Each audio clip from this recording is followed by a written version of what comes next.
Hello, everyone. It's Tuesday. We are back from the road, back in the basements and the kitchens, the back seats of your car or our car, for that matter. And yeah, 4,600 miles and another one in the book. What'd you think, Ken? Oh, that's a very vague question, George. What did I think about all of it?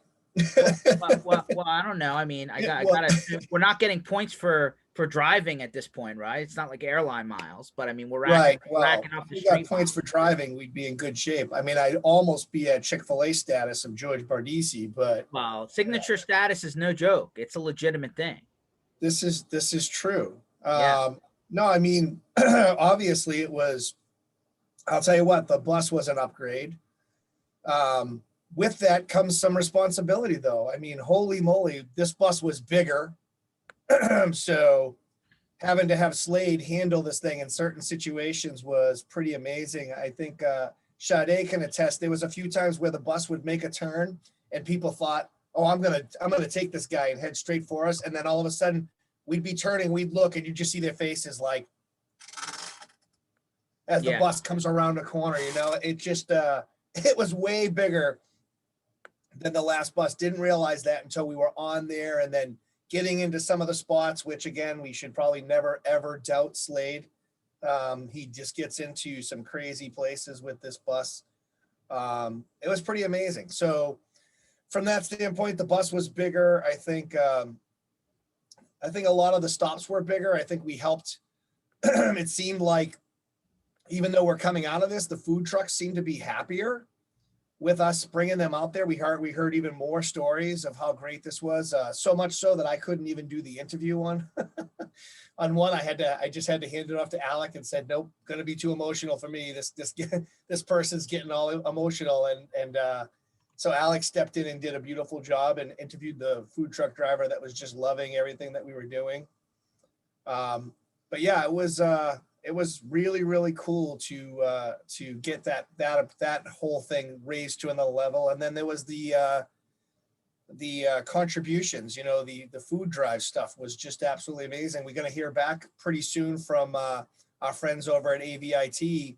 They did the whole entire week of food drive raising, getting food donated, because they felt like the one day wasn't enough, and I think they're up to 2 pallets worth of food. Pretty crazy stuff. We have a surprise guest. Surprise guest from Texas, who was on who met us out on the tour, which was nice for our Texan and Florida and Georgia and Louisiana people. No, it was good. Hold on, guys. I'm having some technical difficulties here, gentlemen.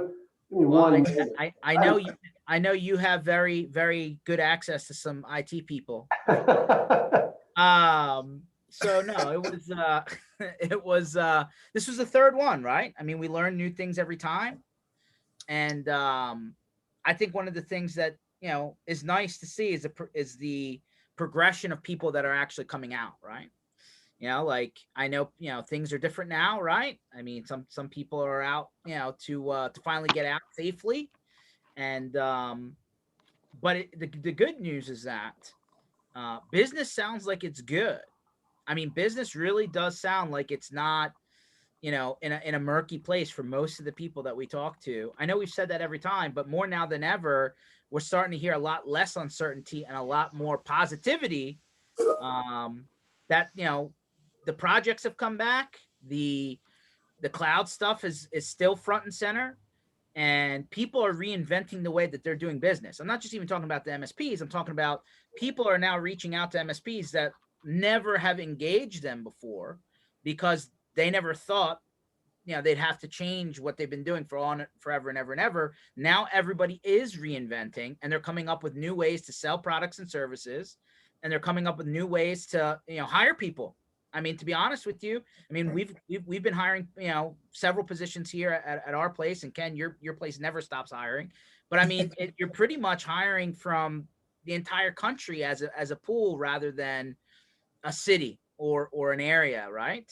And that's changed things, right? And these companies that, like, in MSP land, we've probably all been doing this for a long, long time, but some of the stuff that we're used to is now really starting to take hold in regular America, right?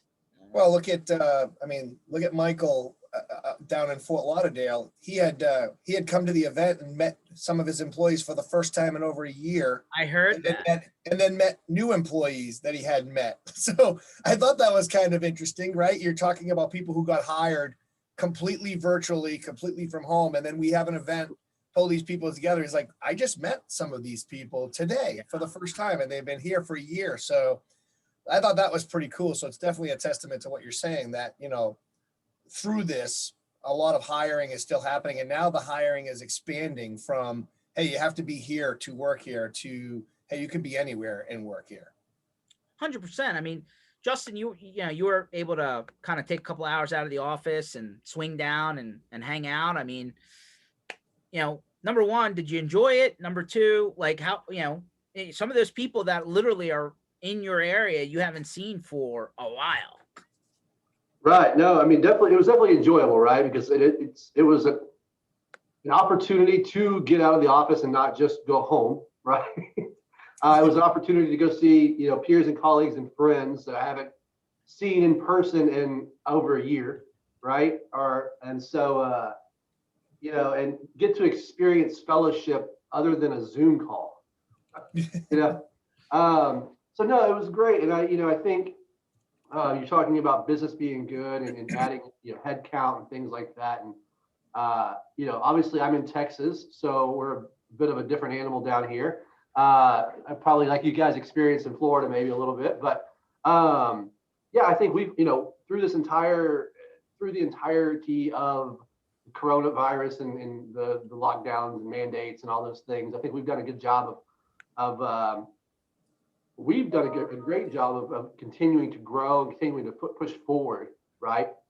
And talking to clients and understanding what their needs are and how we can better help them has been something that we just have done throughout the entire time. So it's been good. It's actually interesting because with all of the different talk about what's happening in the industry, you guys were in a very unique position over at Techvera because you literally did a acquisition like right before all the crap hit. Actually, right in the middle of it, George. Right in the middle. Yeah, that must have been an odd experience. Well, it was interesting because one, we'd never done an acquisition before. Two, we'd never done an acquisition during a pandemic where people are locked down, right? So, so integrating the staff was interesting, right? Because some of them, we were kind of doing a hybrid model where we were in the office, remote, in the office, remote. And then, we would have loved to have been able to take the new staff out for drinks or dinner or whatever one night and couldn't do that, right? So trying to figure out how you bring that new staff into the culture was a challenge. But I think we did a good job of it. There were some stumbling blocks, some hurdles that we had to jump over, but we got through it. And the good thing is, the clients that we acquired through that acquisition, all of them are still here with us. We've not lost any of them due to, any reason whatsoever. Some of them did take a hit on the chin, revenue wise from just because of the different industries they're in and not being able to do certain things that would generate revenue for them, but they're maintaining, right? They had to downsize a little bit, maybe, reorganize staff, things like that. But for the most part, we got through it, but it was interesting. It was like the opportunity was there. Why wait on it? Why wait to jump on it? It was there. It was ready to go. So let's just do it. I mean, it just goes to show you, right? Anything can be done if you have enough planning, enough organization, and people are willing, right? But so let's zoom out for a second and let's really look at it. So, I mean, obviously, Ken, you and I talked to a bunch of people along many stops. I mean, Justin, you talked to the people for the one that came out. Are we hearing anything surprising, right? Is anyone doing anything that we weren't expecting that's changing the game? Did anything pop up in your conversations? In mine, I don't know that I necessarily heard of anybody just kind of doing some game-changing things. I do think that people are getting more creative. I think what's happened is has caused us to understand how important having those conversations with your clients are or can be. Because think about it, I mean, just you guys saw in the news, I mean, just back in February, Texas went through snowmageddon down here, right? I mean, complete ice over -5 Arctic temperatures in South Texas. Like, it doesn't happen. And so, and the grid here just couldn't, grid couldn't handle it. We had rolling blackouts. It was just a nightmare for about 4 days, 5 days. So from that, from the pandemic, from us having that, now more clients are opening up to the idea of, my building is a choke point. My building is a bottleneck. The server in my closet is a problem. How do I alleviate that problem? Because I don't want, I had a client call me up, and they're a small shop, and 8, 10 people, and they're like, Justin, had we not been able to get into the office that Thursday, we would not have been able to run payroll because the server is in the closet in the office that was, locked. We couldn't get to it because the snow was on the ground, right? So, and the power was off. So what do we do? And, and they had, team members that they had to pay who were going through the same stuff that we were going through. And so even that small little shop now is thinking about continuity. How do we handle this in the future? What are my options? What's this cloud everybody keeps talking about? And we've been trying to prompt them to have those conversations over the past, 12 to 18 months, but take a couple of specific events and they really start to go, okay, now I understand why this is so important. So a Starlink, can we now say space instead of the clouds? I mean, well, I would say, Justin, too, creativity is definitely the key word here. I think people had to get creative in a number of different ways, including working with folks that maybe they wouldn't work with in the past, right? I see a lot of the MSPs are subbing work out to each other across the country and finding different areas to work with each other on. So one MSP doesn't do a certain thing, but the other MSP does, and they kind of share that workload and help each other out. I think that's starting to happen. And then to your point, we had people in Texas, we have a team down in San Antonio, and one of the guys there told us that the beauty of the cloud was he just put his phone on hotspot and got to keep up doing the work that he had to do because everything was gone, right? He had no internet, he had nothing, used his cell phone for a hotspot and got his work done as the best he could on that hotspot. And I think that just shows, when people talk, oh yeah, well, what happens when the internet goes out? Well, that's what happens. There are other options when that happens, but when it's your office closet, you have much less options to do the work. The hotspots work great unless the cell towers go down. Yeah. Yeah, that's the next part. And that was what was happening to us. Like, we had people on hotspots, but the cell towers were going down. Oh Lord. Yeah. The cell towers only have so much power. Yeah, right. Exactly. But yeah, I think, the creativity, right? And what this has showed us too, Ken, us being an MSP and trying to generate more revenue and grow the company and everything, is that we're not geographically bound to North Texas, right? We can try and acquire business anywhere, right? So our business development rep is not just making cold calls to people in this area. We're reaching out to people all over the place because we can do certain things for companies in California, New York, Idaho, whatever. They don't have to be in North Texas. And I think once you understand that, you can really start to open up some additional revenue opportunities for your company. 100%. So one thing's definitely trending in this direction, right? We're starting to hear a lot less about specific devices, right? It's kind of like, hey, come with whatever device that you have kind of thing, and we'll make it work. And there's no question that there's a sanitation conversation in terms of, hey, do people actually have MDM out there, and how are they factoring in devices where they're bringing their own, they're not company owned, stuff like that. But I think we have sacrificed. I think one message I got was clear. Convenience factor has been put forward, and is it safe is not necessarily been the checkbox that everybody thought about going in. Like, even now, like, I got that out of conversations last week where I was just like, oh, yeah, you didn't go back and ask the question. They're like, no, if it wasn't broke, we didn't fix it. And I'm like, well, until there's the next headline, and then you're in trouble, right? I mean, Exchange was probably the wake up call for everyone that wasn't off of on-prem boxes, right?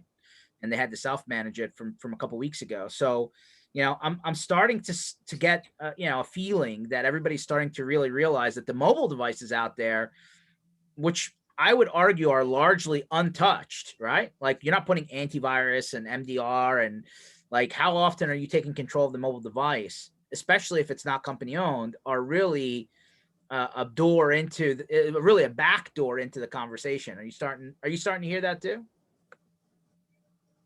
Is that for me? Yeah, for anyone. Okay. Yeah, so this is a conversation we actually had internally 2 weeks ago in our leadership meeting, because I was about to, I had some staff come on pretty quickly. I hadn't refreshed phones or our mobile device fleet in quite a while. And so it was going to come time for me to refresh that. And so I just stopped and I had a conversation with the leadership team here going, hey, I need to get, these guys phones. And one of the guys on our leadership team goes, Justin, I'll be dead before I carry 2 phones. And I'm like, oh, okay. We've all done 2 phones. At one point I did 2 phones, and I was like, this is crazy. And I've done it too, but he was just like, no, like I will not carry 2 phones.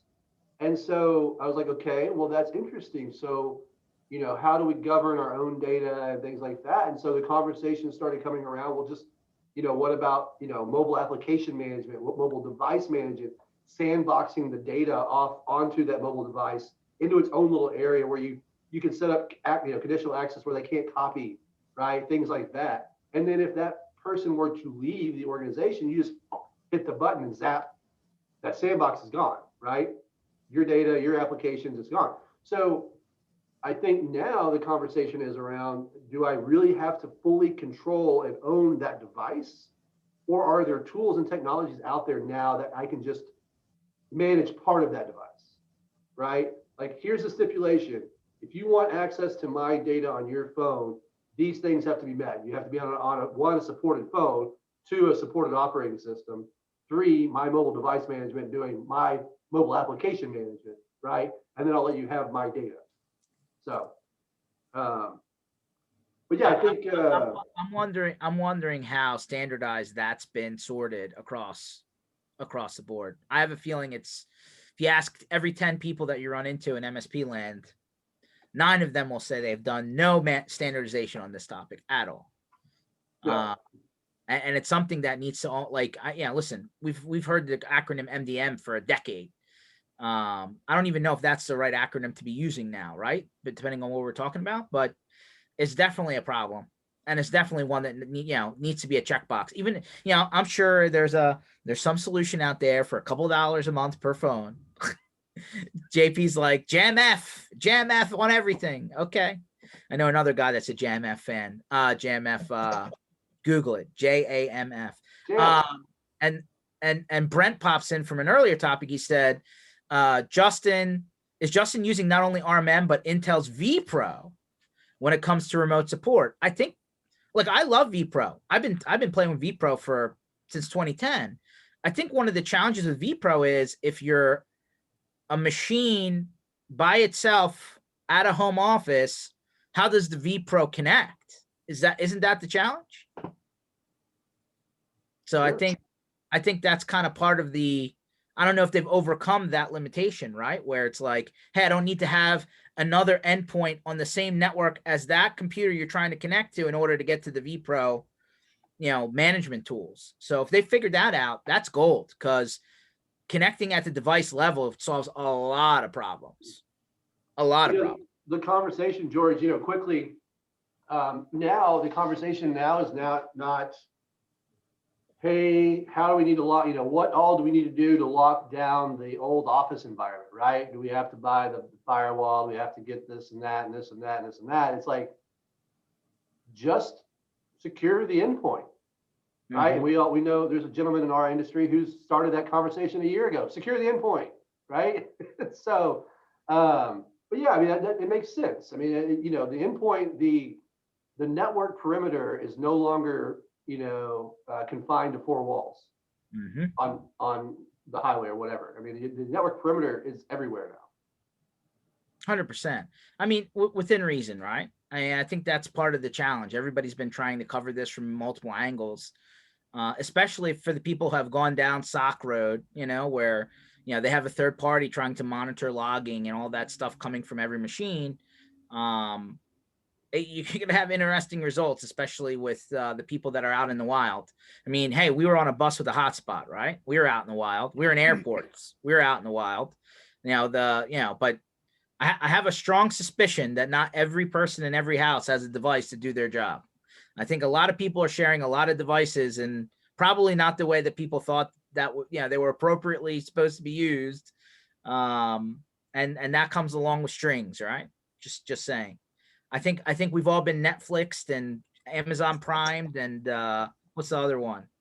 HBO Max. Although I have to admit, the Snyder Cut was fantastic. Everybody watched it now. Everybody got to it. Patterson, did you watch it? Or are you behind? It's a little long. We tried to watch it, but it didn't work out. I'm not near the movie and TV buff, George, that you and Ken are. I mean, listen, at all. You got to go back and watch this thing. It finally like salvaged the whole thing. I watched like 3 different shows, George. I'm telling you, man, just like take a bathroom break or 2 in between, but it'll be 4 hours well spent. Just telling you. Thanks. I appreciate the tip. Yeah, right on. So let me turn the table here, and I can play interviewee. Oh, okay. Right? We're down with that. So I'm curious because this is the second iteration of the channel tour, right? The Channel Strong tour. Mm-hmm. Obviously, there was a lot of third. Yeah, third. Well, this is the third one we ran. Yeah. Okay. So there was a lot of there was learning done between the first, the second, and the third, right? So what are some of the biggest things that both of you guys separately have picked up that you've learned about putting together a road tour? How appropriate. Wow. You got some time? Yeah. This could be the rest of the afternoon. Well, a couple of tips for the road. One, not everybody follows the rules. So, that's to be expected, meaning like there's certain things that you do and don't do when you step on the bus and you get out there, and just be a little bit, kind of P's and Q's for everyone. Well, as is life, not everybody's going to follow those rules, which make it very interesting. 2, never step off the bus without your cell phone or your wallet or your pants or your shoes or anything else that you think you would need if you got stranded on the side of the road. But that does happen. Just assume the worst is going to happen, is what George is saying. If you step off the bus, assume you need some things. Right, because the bus may disappear on you from time to time. There's a story there that I need to know some other time. There's a few, but it's not like it's the mall where you have the kids like on the bungee cords next to the, you know what I mean? Like, we're all adults. We all expect everybody to make sure they're in the right place. Sometimes it doesn't happen.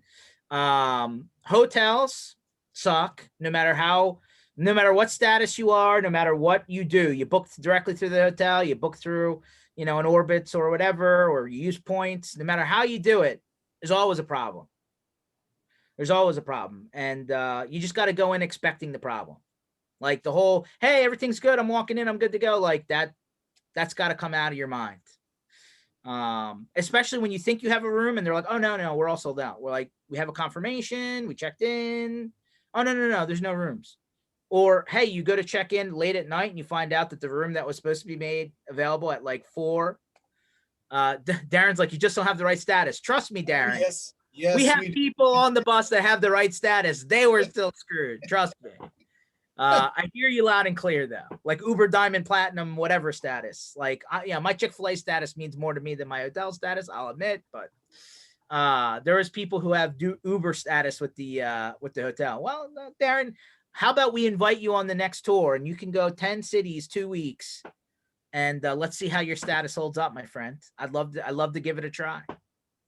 See, now there's nothing you can do. There's nothing you can do when you head to a city. We won't name the city, but when you head to a city where people are better off on unemployment than working. So the staff is gone. They don't have any staff. So we show up at 9:00 at night in all the rooms, not just people with points or people without points, Darren, to that point.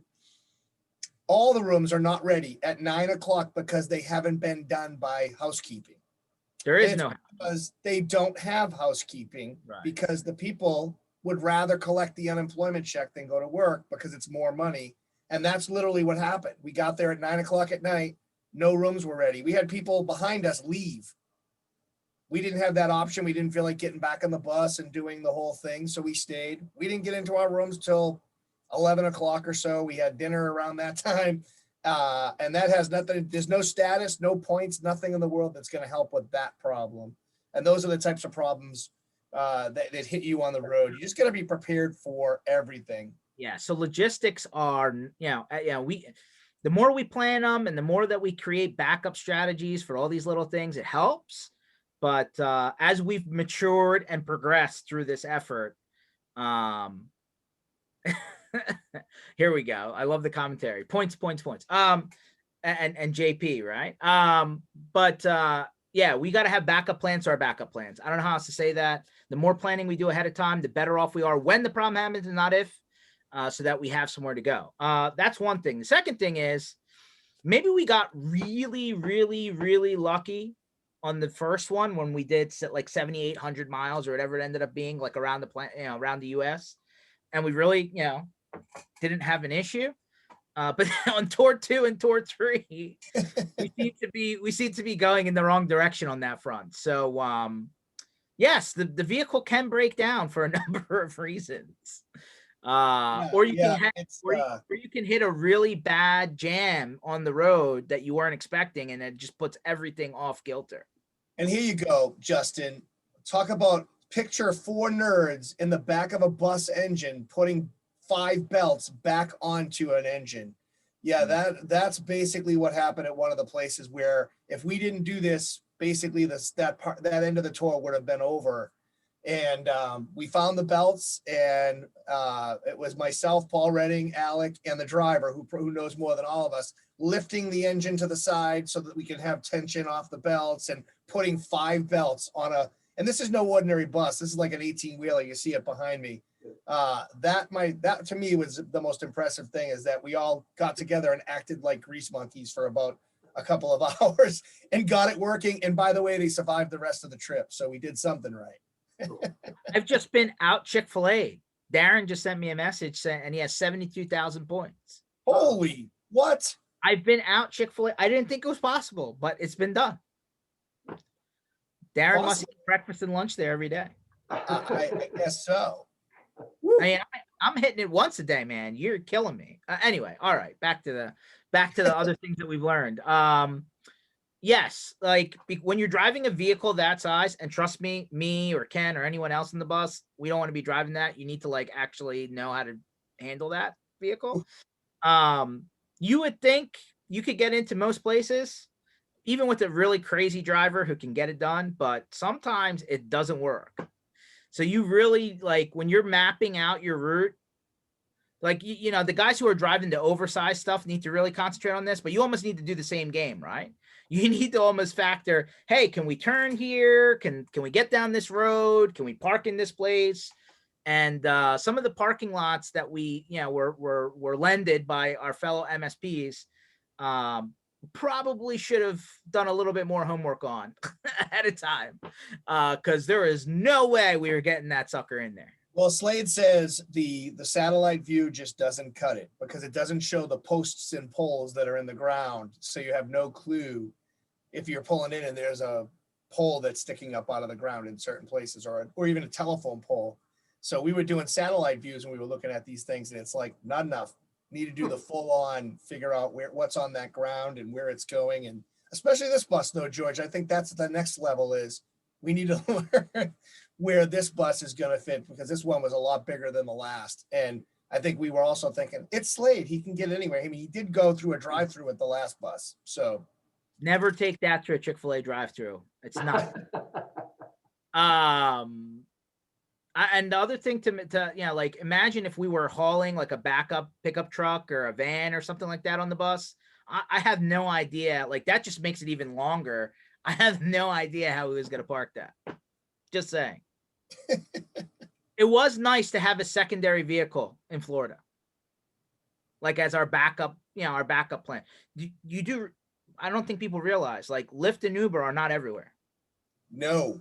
especially now, the number of drivers available are dramatically reduced. Wow. Yep, that's another thing. Planning for just getting to the airport at the end of the trip was a little odd. We had to leave the city we were in and go closer to the airport with the bus so that we could get Ubers and Lyfts to the airport because there was none available in certain locations. Interesting. Yeah, dude. It's and then the other thing is, some of these hotels, it's bait and switch routine. What you see online looks great, and then when you get there, you wonder who did they pay off to make those photos work? Oh, George, we know where you're going with this, and this is one that Darren can have all the points he wants for that hotel, because we didn't end up staying at this hotel, Justin. It was you want to talk about bait and switch. We can't really get into how bad it was, but rugs, walls, and oh, by the way, we started off the stop with gunshots. So yeah, Nice. it was a quick exit. We got in, we tried to stick it out, we looked at stuff, and then it was like, we're out.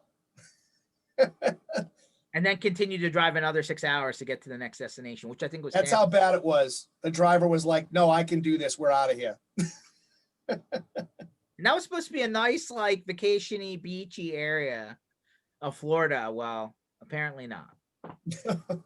It was vacation-y, but not the type of vacation you want to be on. Right.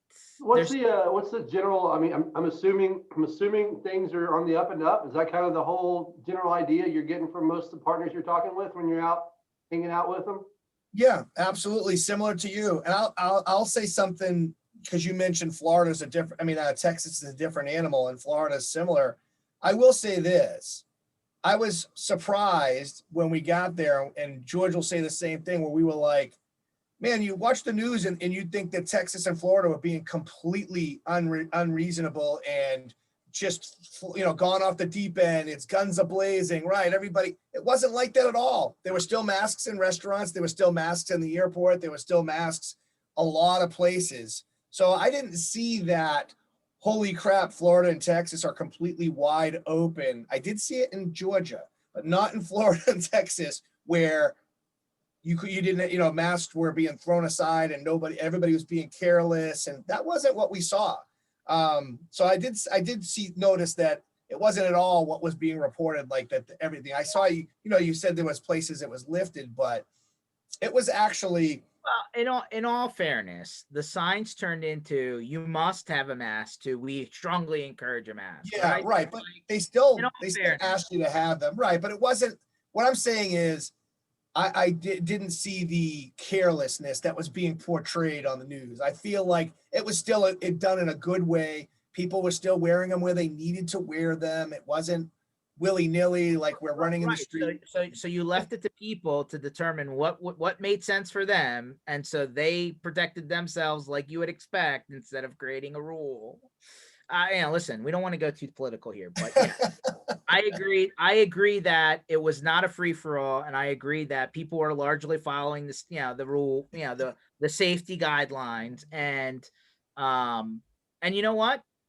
For people that, because now you don't know, right? People have gotten the vaccine versus people who haven't, right? Like, you don't know, because if you read the rules, you don't have to wear the mask if you've already, right? So, like, you almost need to take everybody with hey, we're trusting you to do what's best for the people around you, kind of thing. And that's what, yeah. I did like a couple of the venues, the outdoor venues in Texas, though. Like that one hall that we went to, that was pretty all outdoors. That was cool. Yeah, the 3-story building and in Plano. Yeah, that was cool. I like these new concepts now, these new outdoor things, for sure. But to your point, yeah, Justin, people are doing well. I haven't, like, there was like on the first tour, there was like 15, 20%, of the people that you talk to, or maybe like super flat or not in a great place. And then on the second tour, that number went down. This time, like, nobody seemed to be on the struggle bus, right? Everybody seemed to have a good head on what was happening. And, we've all heard for a while that in MSP land, there's like a delay, right? Like there's like a 6, 8, 12 month delay from what happens in the real world for your end customers to ultimately feel the pain and that to come up to you. It kind of sounds like that's largely already matriculated, right? Like whatever was going to happen happened. Like the money was, the extra handout money that everybody was able to get access to was gone. Like if they couldn't make it by that point, the damage was done, and you've already figured out what that looked like, and you've figured, you've pivoted. So it sounds like there's a lot less, like I said earlier, a lot less uncertainty, a lot more positive outlook, a lot more collaborating between MSPs we're hearing. And I like your company's been very strong in, as we hear, co-managed has been very strong, right? People are going into areas that they largely weren't concentrating in before, just because, that it makes sense in the current climate. And we're starting to hear people, I'm not going to call it the side hustle of the MSP space, but they're starting to do things that they never have done before. Like, some people have gone down the the marijuana industry path, right? Like that's one Right. that didn't really exist until the last few years. Or we've heard some people go down areas where, like, you just didn't think that these people were going to set up these mobile kind of stations and start selling in the middle of nowhere, kind of like the fireworks guy in the corner of the gas station parking lot. But like, there's all these new little business ideas that have popped up that technology facilitates. So it's been interesting. Cannabis is one of the hot new rising verticals in the MSP space too, along with the fitness. The new way of doing fitness is virtual, and so you're setting up cameras and you're setting up networks and you're setting up Zoom or Teams for them to do that through there. So there's a few things that are like George said, that are new, and they're also skyrocketing from an MSP perspective. They need technology to do all the things that they're doing. The internet has to work for sure, and then everything else comes behind it. So Darren threw out an offer, Ken. I don't know. Yeah, I saw that. I'm ignoring it. I don't think that I don't think he understands the level of travel plans we're talking about here, but I appreciate the offer. He must have a lot of traveling. Those Chick-fil-A points are way higher than ours. So He's blowing you out of the water. bvoip and Pax-A, both of y'all are seasoned vets on this thing, on this Channel Storm tour, right? And it was cool when I got to go and see, contacts from Nerdio and Acronis and Rocket Cyber and some new faces on it. So, what was the overall feeling for some of the newer vendors that were on this tour? What all they think about it? There's a crash course. Sorry, George. I was gonna say, if you haven't been on it before, it's a little bit of a crash course, like what's it, college orientation edition kind of thing. Like you don't know, like, and you can tell them what to expect until you're blue in the face, but until they're on there and they experience it and they get in their hands dirty on it, right? Like, you're sometimes getting a C-level person on the bus and they're helping put up tents and tables, chairs. Like, it's all flat, right? Like, there's no, like, put out your chest, I'm the guy at the top, I'm not doing work on this thing, or else you're just going to get really salty people around you. So for the people that have been on it and know the drill, it's more about just keeping as cool as you can, right? Like they say, the great NFL coaches are the ones that don't get too high, too low. They're just always steady. That's what we try and do, right? Like, hey, listen, there's going to be some late nights. There's going to be some early days. Sometimes it's going to go great. Sometimes the bus is going to break down. Like, just our goal is to try and keep it as even keel as possible. And then, I think, and I'm sure Ken will give you his version of this, but then the newer people, right? Like, by the time they get to the end of week one, by the time they get like 5 days in, they have a pretty good idea what's happening. Yeah, it's true. And a lot of them didn't do the full 2 weeks, right? They got to hand off to someone else. So it was like starting week 2, it was, here we go. Here's new college orientation, as George puts it. It was interesting to see. It was nice for us because we get to see totally different people jump on the bus and interact and plug in. And it was really cool. Like George said, we had a C-level person from Acronis jump in, and dude became the tent expert for the whole entire bus. Like, some of the stuff he was doing, lifting tents and ripping them up and putting them up, it was just crazy to watch. And then, Rocket Cyber had 2 different people on the bus. Nerdio had 2 different people on the bus. So it was really kind of, it was interesting because it's almost like we had 2 different bus trips in a way, but having the consistent, having the consistent people on there, I think makes it easier when we make that transition, because the ones that are on there that know it. I mean, even George had someone new on the bus. Alec had never been on there before, and he was new. And boy, did he get trial by fire for 2 weeks of what the bus is all about. But the overall theme is that for the most part, it's not a fit for everybody. Through the 3 tours, we've had a couple people that probably knew it wasn't a fit for them doing this kind of life. And not to say it's crazy in a sense that there's, party sense. It's a lot of work. It's a lot of long hours. There's a lot of lifting. And you have to still do your regular job, right? So there's a lot going on. For the most part, I think we found that most people got in, plugged in, and figured it out. And that's what's made it, pretty cool to see that happen. And I think one of the coolest things, what George brought up, was having a C-level guy pop in and do everything that he did was pretty amazing to watch. And then I don't want to forget we've had young people jump on here, 21, 22, even 26, jump on here and show up. Some of the older folks in some ways, just jumping in and doing everything that was needed and beyond to get this thing rolling. So I think the mix has been really great. We've seen success across the board. Yeah, I got to meet the gentleman from Acronis that you're referring to, and I thought that was really interesting that that level of individual was from their organization was on the bus and on the tour. That was really cool. That was an opportunity that I may not have ever been able to be given, to talk to a C-suite person from Acronis about their product and what I thought about it. Sitting there in Fort Worth, Texas, having a beer. Right. So it was, and I thought that was really neat that he was on there, that he decided to go. I think it was very.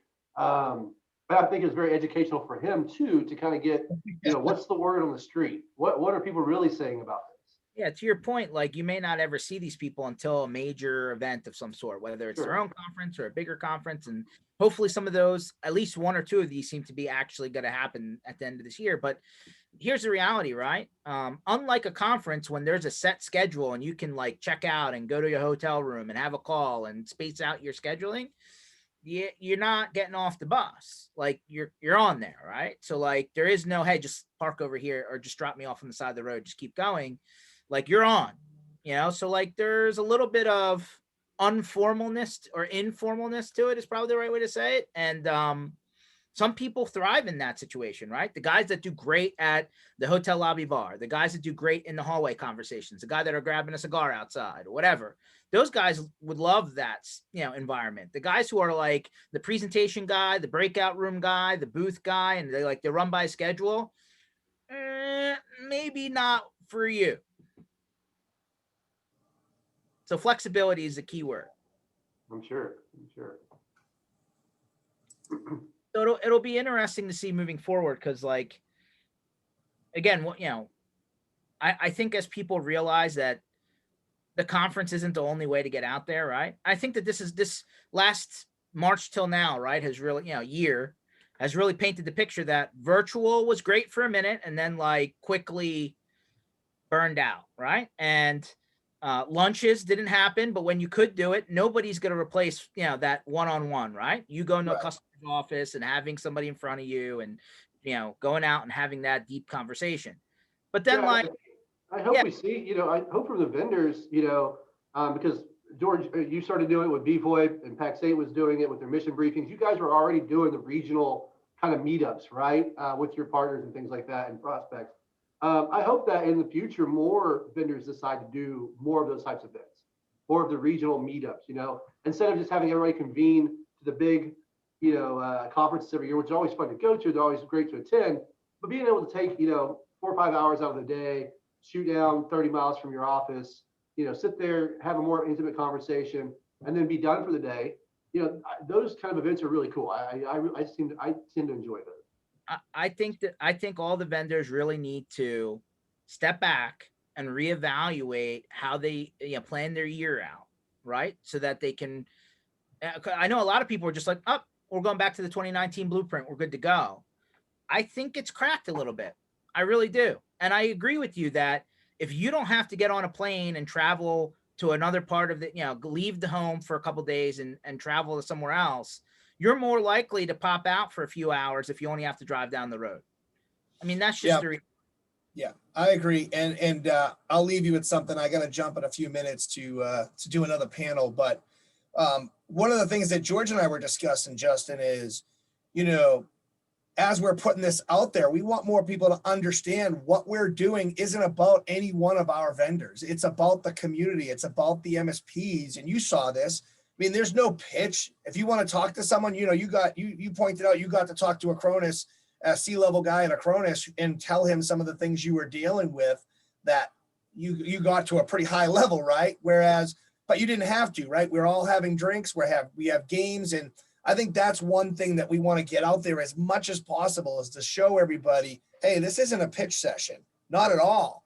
We want to make sure we're just providing an atmosphere where the MSPs can get together and interact with each other. If they want to talk to us, great. They want to talk to us about business, great.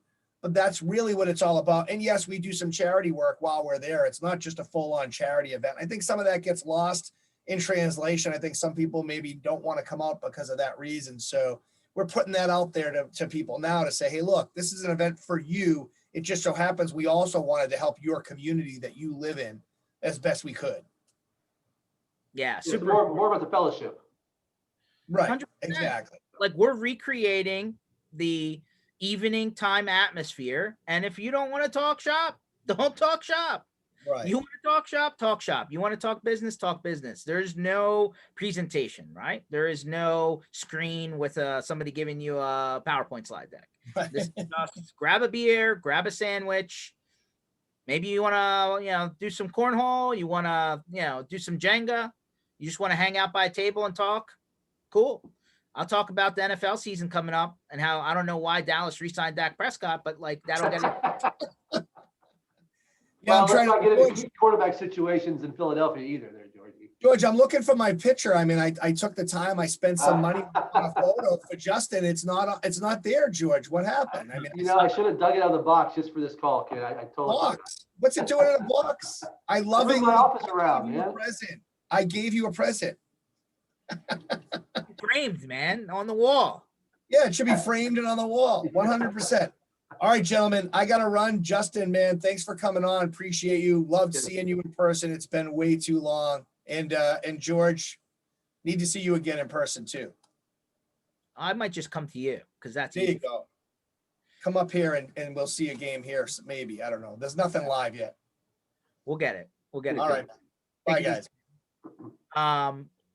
Anyway, Justin, I really appreciate you jumping on. We got 10 minutes left. Sure. You plan on going anywhere on vacation this year, brother? Yeah, I think we've got a little family trip planned down to the Texas coast during in the summer with the in-laws and extended family on that side. So do something like that. I don't know that we're going to get like out of state or anything, but we'll be doing little things here and there. With a 2-year-old, it's hard to make a cross country or out of state trip. I hear you loud and clear, man. So I got my second kid on the way in May. Awesome. Yep. So I'm gonna be on lockdown, I think, for a few months again. Thankfully, Data moved their conference, so I don't miss it again this time. Diego, because I had the first kid. Or I was there when the first kid was born, not I had the first kid. Let's just clear that up before I get in trouble. But I really feel like I'm curious to see how the vacation season is going to go, right? Is everybody just going to go out gangbusters because they've been locked up for a year and a half? Or is it in Miami, right? I mean, Miami was a little bit ruckus. They shut down the state of emergency for the South Beach. Yeah. I think George, I think we are going to see more adventurous, more people getting out, doing things. I think you're going to see the tourism industry start to pick back up, right? I think people are just kind of tired of being told what to do. Yeah, I get that. Yeah, Darren just sent me a message. He's like, sounds like a West Coast road trips, and you should have before the next kid. Yeah, Darren, I'm with you, buddy. I hear you loud and clear. Well, the last trip for the bus will be in September in your backyard, right? So we'll have to plan that out way in advance so that we can get more than a couple hours hanging out with you at your pad in downtown San Diego there. But it's nice. I was going to say it was nice from a traveling standpoint when things were a little bit slower because you almost were guaranteed the seat next to you on the plane and traffic on the road wasn't so bad. But after going around this time, yeah, it's already busy. Mhm. I have a feeling vacation season is going to be crazy. Yep, I've got a brother-in-law who's an air traffic controller down in New Orleans, and I ask him, often about what he's seeing in the airport or just from flight, traffic. And he says it's starting to pick back up to where it was a year ago. Yeah. Well, one thing's for sure. The last 4 flights I've been on, every seat's taken. Cool. If you think you're going to get the seat in between, yeah, it's not happening. They're loading these planes up full. If they could put 2 people and 1 in each bathroom, they would. 100%. And by the way, for everyone that follows me on social, yes, TSA is back to their regular routine. I promise you that. I'm getting stopped for the toothpaste. And I'm like, okay, you can have the toothpaste. I mean, if you really needed the toothpaste, I'd bring an extra one for you. But no, they really like my toothpaste. No breaks, George. No breaks. There's no level of like pre-clearance you can get, right, to get you through the line quickly. I have everyone. I, I have them. Pre-check, global entry, Nexus. It doesn't matter. It's a little bit even in those lines you get jammed. I love the ones where they don't press the random screening button fast enough and you're like 25 feet in the other direction and all of a sudden like, oh, you have to come back. And I'm like, what are you talking about? So, and especially when you hear the, yeah, I got to find the glove box. I don't know where it is. And I'm like, okay, great, fantastic. well, I'm glad I'm glad the third tour went well, George. The innovative thing you guys are doing, and it's always fun to see everybody at those shows. No, yeah, I mean, and listen, we're hoping that as people get more comfortable coming out, we'll have more people out. We'll be able to get a little bit more creative. Listen, we're working with what we have, right, and how many people are willing to take a few hours to come out of the office, but we're excited about it, right? We've got 3 more of these planned for this year. That's in addition to, we'll be at the conferences like everyone else and, and all that jazz. But I have a striking suspicion that the conferences coming up on the back end of the year are going to be depressed. Not even because people don't want to go, but because they're going to limit capacity. Like I think ConnectWise for their secure event came out and said, hey, we're only going to allow like 300 people, on-prem. And I was like, that's really small for you. Like that's not a normal size. So we'll see how it goes. So 2022, do you see the bus tour continuing? I could see it continuing. We might want to change the format a little bit because we can do a little bit more indoors, right? And kind of do some sort of more hybrid solution where we don't have to have everything outside, which could make it a little bit more fun, right? Because we could have different entertainment options and stuff like that. But yeah, I mean, I don't see why we couldn't keep it going because at the end of the day, we're coming to everybody's backyard. Yep. So, and also, being on a bus, you can hit like a smaller municipality, a smaller town. You can just fly to major cities, right? Right. And this upcoming tour, we're going to, it's Midwest again, right? So it's, like that radius around Chicago, right? Which is like St. Louis and Cincinnati and Kansas City. And like, there's these areas, like I haven't even been to some of these places if it wasn't for this. Right.